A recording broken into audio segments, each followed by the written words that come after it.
Hi, I'm Amy Edwards, and welcome to the Edwards Table. This podcast is all about real conversations, the kind that come from life, love, family, friendship, and all the messy, beautiful parts in between. I started this show because I believe in redemption stories and in sitting down together to talk about the things that shape us, heal us, and sometimes just make us laugh. So grab a seat, take a breath, and join me, because there's always room for you here at the Edwards Table.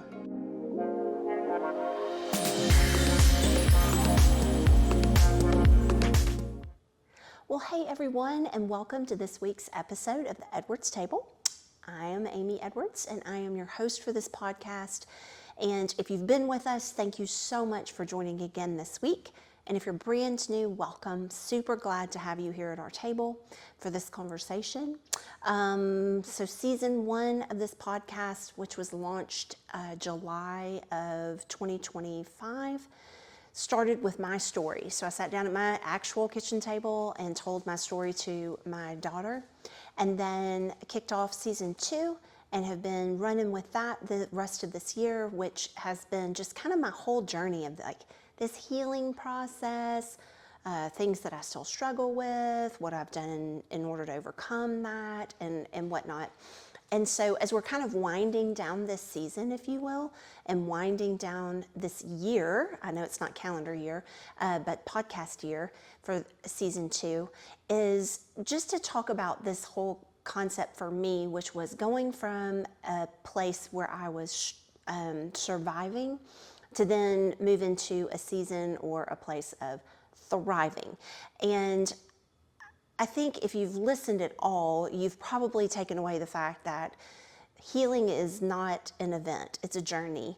Much like grieving, it is a process, and with healing comes scars, especially if you've had some pretty big gaping wounds. And so it's just this ongoing process that I am in, and I am confident I'll be living until I leave this planet.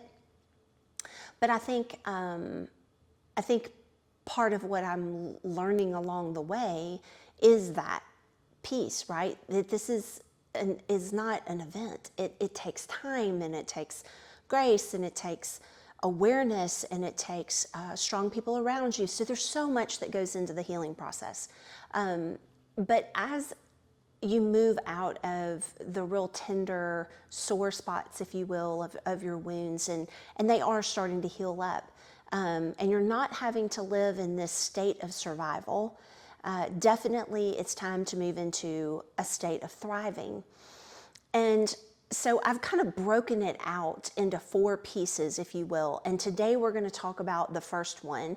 And then the rest of the month, each week, I'm going to kind of unpack what I have been learning and what I'm trying to practice. I mean, I'm going to be really honest with you all, which I am if you know me already. This for me is not easy. However, having this podcast has been rather cathartic in terms of even though I have to pull out old stuff, and if you know me, you know I love a good Tiffany box, that beautiful Tiffany blue with a white satin ribbon. So I package my trauma in those so I can tuck them up on the shelf and put them away when I don't need them. But, you know, for this podcast, I've been able to kind of pull them down and open them up and share bits and pieces of those with you. And so I just really kind of want to dive in today and talk about, you know, the whole concept of this survival mode. And so when I was preparing for this week's episode, I jotted down a survival versus thriving kind of a list, if you will. And so I'm going to kind of go down my list and just give you, this literally was just a brainstorm. This is not polished. If you could see the paper, there's scratches and scribbles, arrows and lines and all the things. But just kind of looking at it and thinking about when I've been in a state of surviving, I'm very much, my spirit animal is the porcupine. I may have a cute little nose to look at or whatever, but then like if you get too close, I'm going to quill you. Typically, I am a more angry human. I'm very much in a protective mode, both of myself and my loved ones. I tend to hide myself. I know I've said on this podcast before, I tend to be like a turtle where I pull back into that shell just to protect myself. There are many times where I become apathetic, anxious, very controlling. You can assure yourself if I'm in survival mode, I'm a control fanatic. Hustling to get things over with. Like I just want to be done. And so it kind of leans into apathy. Like I don't even care. Just figure it out and fix it. I don't care kind of a situation. Always that mentality too of waiting for the other shoe to drop. That's very much a survival mode skill for me. And then I tend to be very quick in sense of like judging things and then finding a solution, fixing it, and moving on. Survive, survive, survive, right? But then when I put down thoughts about when I'm thriving, when I am actually experiencing that and not in that, survival protective mode, if you will, thriving for me is absolutely a peaceful time. I find that I am really leaning into enjoying the little things, small things. I mean, it could be as simple as being outside and getting a waft of fresh flowers and being able to smell my rose bushes. Like, oh, that just makes me so happy. I love that. And it's such a small thing, but I tend to be enjoying things, the little things like that. Let's see. Oh, definitely I am not hiding. I'm out there sharing my life with other people. So case in point, here I am on this podcast, right? But no, I mean, seriously, opening up my home, letting people come over and things like that, because there's nothing to hide. I have nothing to hide. And I don't try to fake or feign who I am or kind of what my life looks like inside my closed doors, if you will. Trying new things is another one that I love about myself, is that I'm willing to try new things when I'm in that spirit of thriving. I definitely feel good in my own skin. I feel confident. It doesn't mean, please understand, like in this season of my life, if you will, again, we're speaking a little Christianese, but we speak in seasons. We like things that grow and talk about plants a lot, farming and whatnot. But just thinking about like in a time of thriving for me, which right now I would definitely say I am in a thriving season. Definitely life right now, I'm very much thriving where I am. But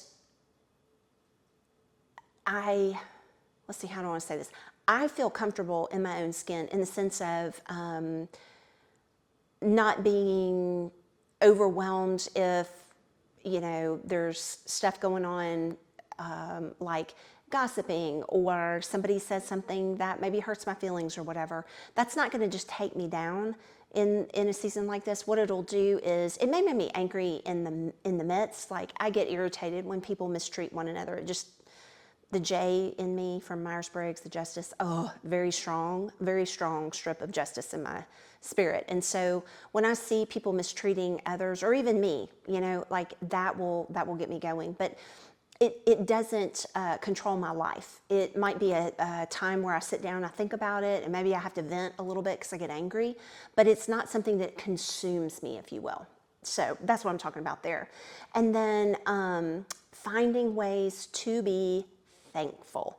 If you've not joined before, you haven't heard me say this, but I have talked along the way about how powerful gratitude is. And I've shared many parts of my story, and one being when we lost everything, having to find ways to be thankful. Thankful in the moment when you're having, your 2 cars repossessed, you're losing your home, you're having to sell off everything that you own just to try to have money to buy groceries, you're walking to an empty pantry, utilities are being cut off regularly, that kind of a thing.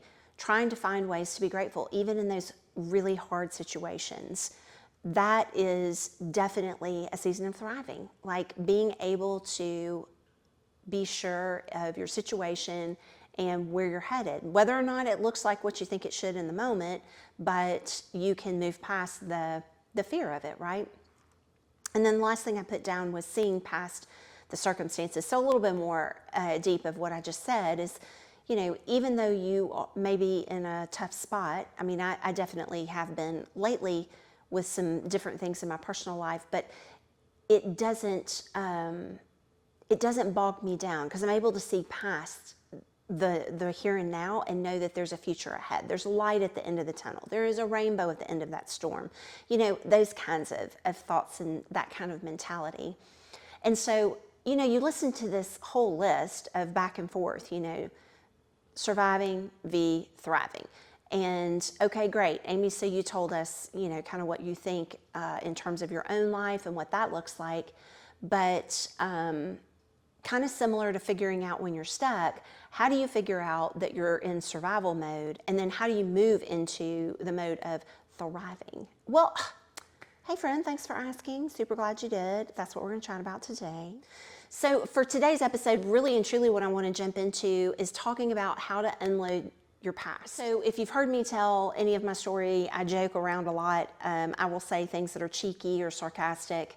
And one of which I always say is that I brought a boxcar load of childhood trauma and all kinds of emotional baggage and whatever else. I brought a train car just packed to my relationship and marriage with John. And so thinking about having to unload that, it is overwhelming. It sounds horrible. It sounds like a lot of work. It sounds like no fun. It sounds like a lot of really bad stuff, right? And I will be honest, to unload my past has been a journey. It has been just ongoing work, and it isn't always easy. However, it is so worthwhile. It is so good to be able to pull some of that old trauma out and be able to unhitch it from my train, if you will. So how have I gone about unloading that childhood trauma, let's say? And if you've been listening, you already know lots of stories that I've shared, right, about being sexually abused by my father, verbally and physically abused along the way. There's a lot to share there. But how do you take all of that and really take that off of what is going step by step with me the rest of my life? And first and foremost, I just want you to understand, if you have gone through anything like this in your own life, or you have a loved one that has gone through anything like this, it does not diminish the what has happened. It does not diminish the who did the things at all. But what it does do is it takes the burden off of the victim. And so, unloading my past has a kind of a multi-layer look, if you will, of how I actually have been allowing myself to do this. And it's actually very simple. I mean, literally, if you ever listen to me talk, there's not a lot of big words. There's not a lot of difficult things in terms of comprehension. It's just, I'm telling you, there's a lot of work that's involved and just showing up day in, day out and being willing to. So in terms of unloading my past, 3 quick things that have been integral in me allowing that to happen in my own life. So first and foremost is to identify it. So looking at my own life and figuring out the people, the things, the stuff that either is from my past that is still a part of my current life, albeit people, things, situations that I hang on to. So actually identifying what needs to go. Well, that really is 2 parts, and this is the gist of it. One is once you know what the things are, right, from your past, or that are helping you to hold on to your past. So I'll give you, for instances.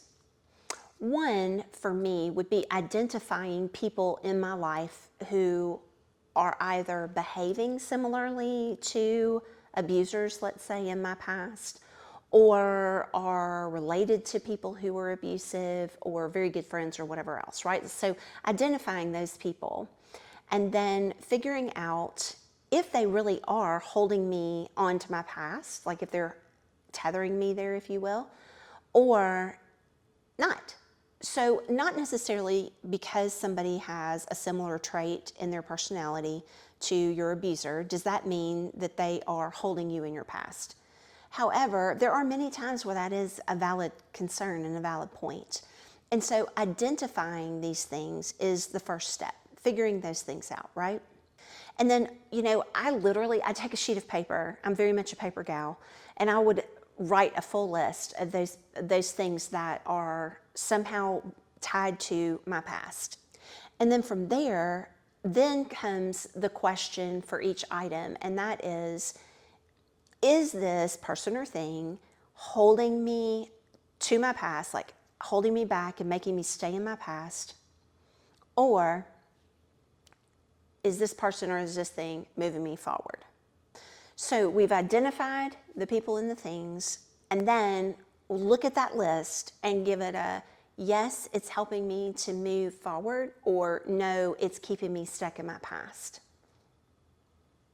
And so thinking about that, I'll give you some examples for me personally. For instance, in my childhood, I shared that my father sexually molested me. There is a bit of disagreement between me and my mom about what actually happened. And so it's not something that we talk about and haven't talked about in many, many, many, many, many years. But with that came me having to learn that those conversations were not helping me move forward.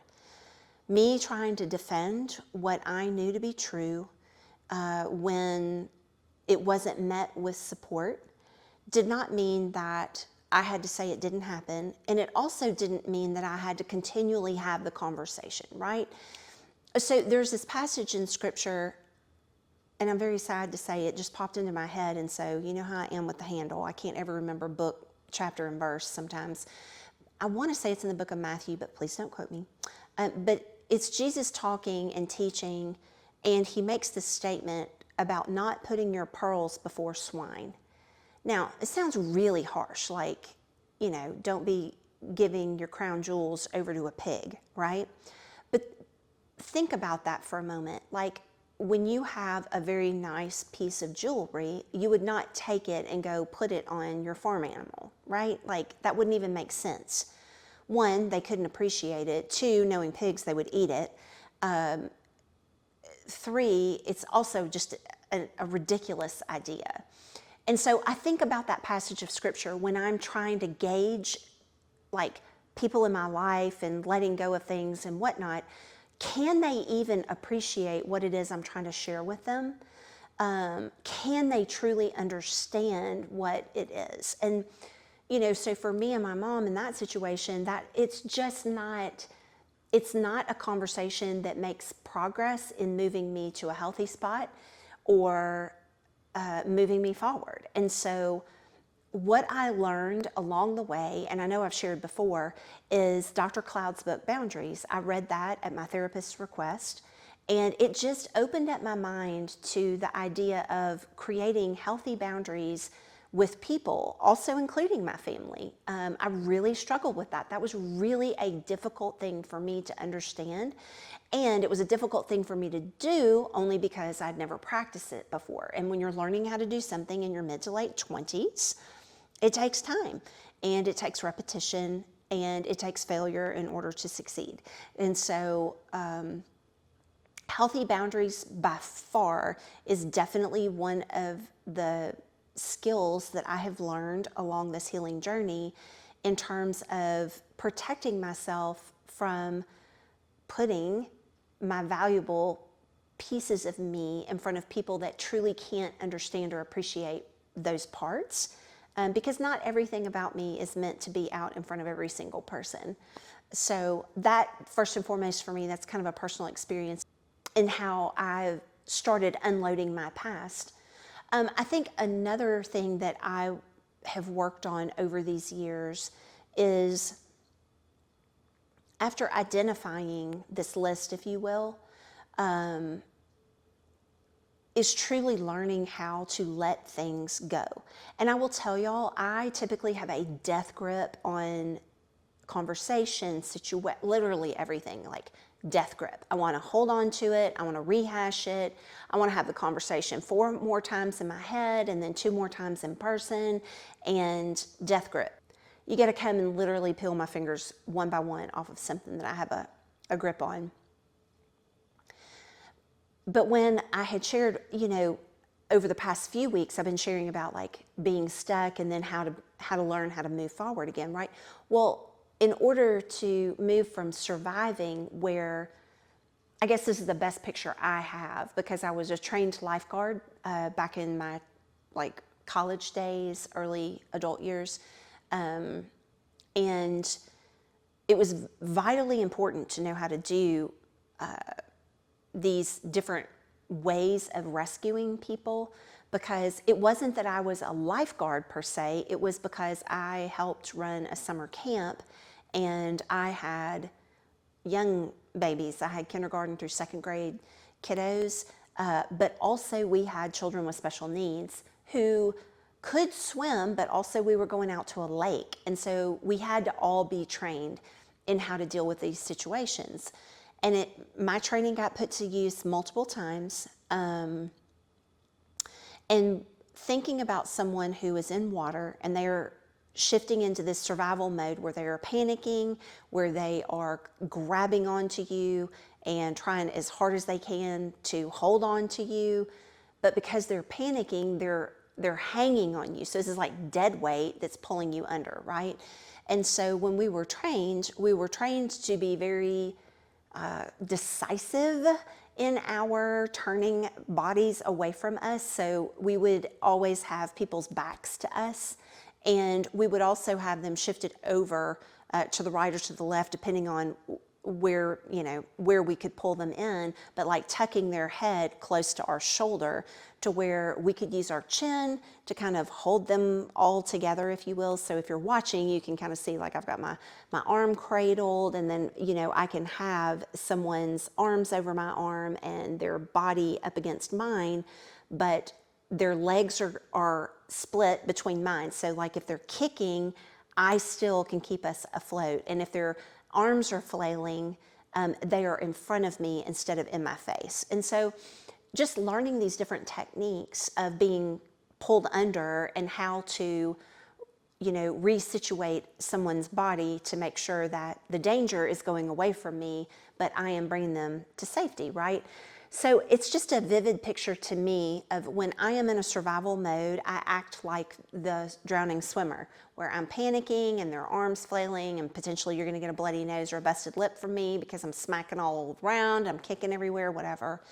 But to be able to calmly handle a situation like that is very much what thriving is all about.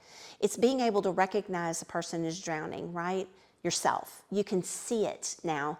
And that is because you've made the effort to go down this list of all of the people and the things that tether you to your past. And then very carefully, you're going to remove those. And so, like I said, for me, the boundaries was huge, huge, huge. The willingness to have the hard conversations was another thing for me. I think the other thing that I have done also is completely removing certain people and certain things out of my life. And it's not to say I'm perfect at this, especially the things, and I'll talk more about that here in a second, but like people, for instance, I tend to have a pretty strong intuition about me. So I read people pretty well, and I'm usually pretty spot on, very quickly, kind of a thing. And I've learned over the course of this healing journey, that's very much a response that I've learned because of all the trauma I've endured. So it's a skill set that I have acquired, albeit I don't wish it on anyone, but it definitely is a great one to have. And so very quickly for me, if I am seeing someone who is not adding value to my growth, it's not difficult for me to step away from that person. Now, if it's someone I've invested in for a while, I tend to be a little bit slower to step away, but I distance myself and step back until eventually I'm not there anymore, kind of a situation. because I'll be very honest, I'm rounding the corner of 52, and my children are either on their own or getting ready to be on their own completely. And so obviously time is less than it was before in terms of how long I'll be on this planet. And so wasting life and time with someone who is going to bring up horrid, awful feelings and things of my past, it's not something I really am into. And so it's a lot easier for me now than it was before. So please don't be deceived in thinking that I've been amazing at like cutting off a person who's not healthy very quick and fast and whatnot. It's not been that simple until more recently. But it's always been something that I've known, like if I see that in a person, I know that they're not good for me. And I know that I have to make that decision and move on. Even if it breaks my heart, makes me cry, all the tears, and makes me sad, living in my past and staying tethered there in that constant survival mode is not worth it to me. So that definitely something that I am very passionate about, cutting out the people that are bringing me down or that are just not helping me move forward, whether they bring me down or not, even if they help me to be complacent. I don't need that in my life. I don't need somebody to help me be lazy. I'm really good at that on my own. Like, your girl here got that on lock. I can be lazy all the days. But in terms of things, I said I would speak on that here in a minute. Well, in terms of things, so a couple that pop into my head. First and foremost is food. I know you've heard me talk about, if you've been here, about my battle with my weight, and food definitely a big why behind that. And then in my 20s and starting into my 30s, why I hung out on to so much weight, and because I didn't want to feel beautiful. And so identifying that as something that I was utilizing as punishment for my past, definitely big red flag for I was in survival mode and I was not allowing myself to learn how to thrive. And so food for me was a big one. Another thing was my time in terms of taking care of myself. So like setting aside time to exercise, setting aside time to rest, setting aside time to pour back into me. So have a hobby, go do some fun things, that kind of a thing. Those would be things that I had to learn, the bad stuff I needed to knock off. Now, clearly you have to eat, but instead of filling my house full of snacky, junky stuff, which I love, your girl here can eat some chips and cookies, really and truly any food. I'm a foodie, I love all food. Learning that I just wasn't gonna keep a lot of that in my home because I don't have self-control, and none of us do, I don't think. It's definitely a practice, and it took some time to figure out how to do it. But even then, I was like, no, I don't, old habits die hard. I decided years ago that I didn't want to have a ton of that kind of food in my home. And even to this day, like, I have lots that you can cook in my house, but I don't have a ton of snacky stuff that's all in my home because I know I'm going to eat it if there is. So kind of, we've been talking a lot about, this, like, what has to be let go, what you need to walk away from, what you need to pare down, take out, whatever, in terms of people and in terms of things. And this is going to be reliant on your own personal situation. There are going to be some battles that you have to have in your own mind and heart about, especially I think about people, like, if they're related to you, if they should be in a protective role and they're not, what does that look like and what does that mean? And two things I would encourage you on. One is have someone that will speak with wisdom to you. Wisdom is not what makes you feel good. Wisdom is the truth. And we don't live in a day and an age where the truth is something that we all like to sit in. In fact, we are very guilty of saying what we think will make everyone around us happy and whatnot. We're very much a pleasing culture, and that's unfortunate because only being a pleaser and not being a truth teller is very detrimental to all of us as humans. It's a big lie that we wind up believing in and then are devastated when we figure out it is indeed a lie. So find someone who will tell you the truth.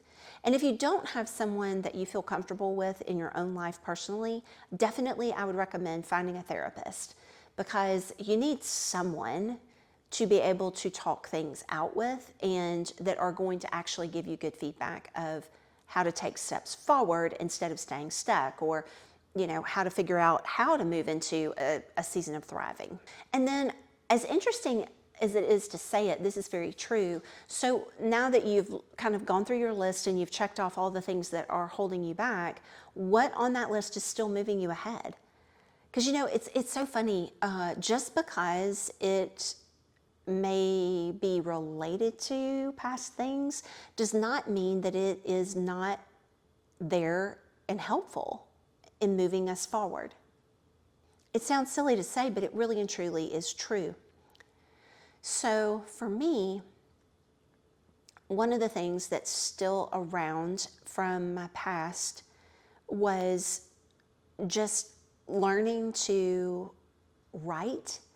And I don't mean like handwriting, y'all, but like sitting down and actually writing journals, but also writing pieces in terms of, from my experience and whatnot. And although it was useful for me to deal with some of my old things in my life, if you will,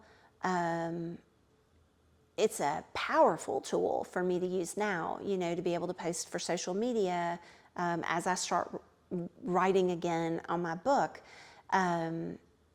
which, oh wow, I think I just said that out loud. So that is a goal for me, to be able to take my story and put it into the written word is one of those things that I am working on and working through. More details of that to come as they come available.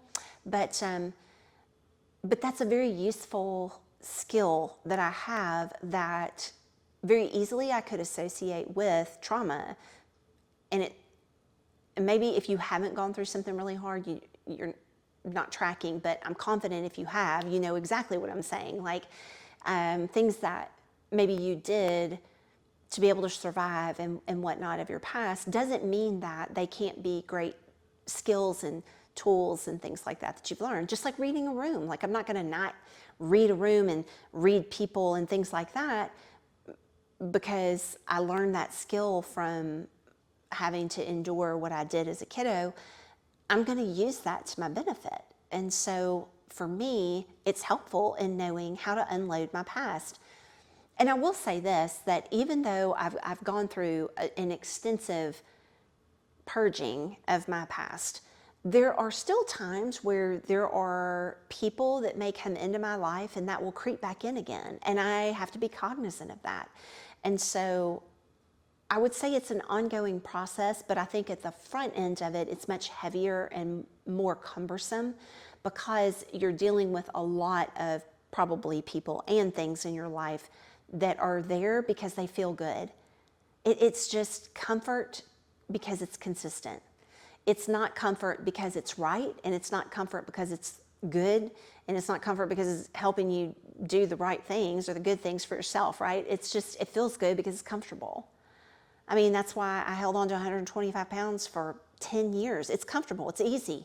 I don't have to think about it. I don't have to work out. I don't have to eat well. I don't have to do any of it. I just get to be me surviving the way I'm surviving. So just some of my thoughts around this, like how I have unloaded my past. I think too, like going back to what I was talking about with my mom, it's never been a time where I've ever cut her off completely. And I have had a lot of people over the years in the course of time, like when they've heard my story, come to me very concerned and not understanding how I have allowed her to stay in my life, just given some of the things that have transpired in our relationship. And I will say it's a journey. It is not an event. It's not easy, just like anything. It takes work. It takes time. But I think that as I moved ahead and started my own family and had children and things of that nature, I found things that were very important to me and that there were lines that I wasn't going to allow anyone to cross. And so as long as those lines aren't being crossed, I'm okay with it. But when those lines are being crossed, I'm not. And I think the other thing to that too is putting the ball in somebody else's court, if you will. So it's not, the burden is not on me in terms of relationships with others. The burden is on the other person if I'm pursuing a relationship with them. So I don't stress over that. And I don't really find it weird that I say yes, only because I'm very protective of what I'm allowing to come through. So some people get by with a little more than others in my life, for sure. But none get by with, abusive, mistreatment, tendencies, like none of that. Not having that, not having it. Been there, done that, got the shirt, walking on. So yeah, I hope that what I've kind of talked about today has been helpful, whether it's because you take some tips or tricks from what I've done and use them in your own life, or maybe it just reassures you that you're on the right track. Maybe you've been trying to work on things for some years in your life and the progress seems very minimal, if at all, and you feel like, gosh, I don't even know if this is all worth it. Let me tell you, it is. And when we get in this place where we're ready to move forward and ready to start thriving, I think it just keeps the fire in our belly going. It just stokes that fire and it keeps us encouraged to do the hard work it takes to pare down the people in our lives, to clean out the clutter of all of our things that are not helping us stay in a good, healthy spot. And then from there, we can talk in the upcoming weeks, which I'm really excited about like, okay, now that I've cleaned out so much of this stuff, there are some holes in my life, if you will, where I don't have any activities outside of my house anymore because the people that I was doing those with, I can't be around. Shout out to any of my friends out there that struggle with addiction. Like, if you've gone through AA or any of the, support groups for any addiction, you have to change your life in terms of the people that you allow in your life. And you have to change your life about how you set up your home. So like if you struggle with alcohol, clearly you're not going to have a full bar set up in your house. That would be ridiculous. If you struggle with gorging your food or have an eating disorder, clearly you're not going to bring all of the foods that trigger those behaviors into your home, right? But I think also what you will agree with me on is it is, one, a process, and two, you have to give yourself tons of grace in this process. So as you're unloading your past, I pray that it is as pain-free as possible, but it gives you enough pain that you are willing to do the work it takes to then take the next step. And so when you join me next time, we're going to jump in and talk about, now that you have removed a lot of people from your life, how do you now invite people in to that space? I'm going to tell you what, this is one that you definitely want to come back and join me for, because it's been a process, is the very nice way of saying it for me. So in the meantime, I hope you are having an amazing day, whatever day of the week, time of the day that you're listening. I cannot thank you enough for joining me. And I hope that you will give us a subscribe and a like and follow us on all the socials and do all the things the young people are telling you. But in the meantime, always remember you have a seat right here at this Edwards table. See you next week, y'all. Bye-bye.